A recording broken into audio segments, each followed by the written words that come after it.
ceux qui feront des levées de fonds, ils vont être dans l'équipe du gestionnaire des bénévoles. D'en haut, là, il y a le PCO.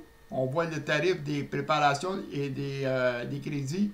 Le tarif va changer d'une semaine à l'autre selon s'il y a plus d'annonces ou pas assez d'annonces. Ceux qui peuvent acheter des crédits des bénévoles, ce sont ceux qui font des levées de fonds.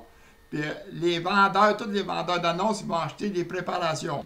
Il va y avoir un lien pour acheter des préparations.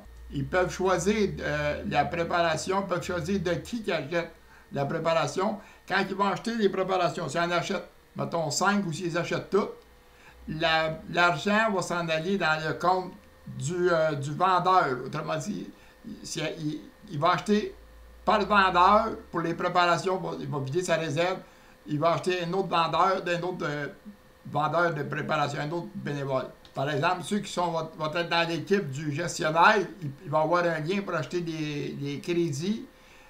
Le premier qui est rendu dedans, par exemple, celui qui en a 50 ou qui en a 100 à vendre, le premier qui est rendu à 100 quantités, c'est lui qui va sortir avant.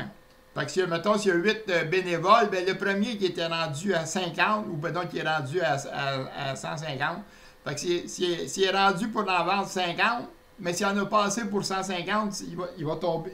La personne, ça pointe 150, elle va tomber au suivant. Puis le vendeur, ben lui, il a un lien pour acheter des préparations, achat de préparation.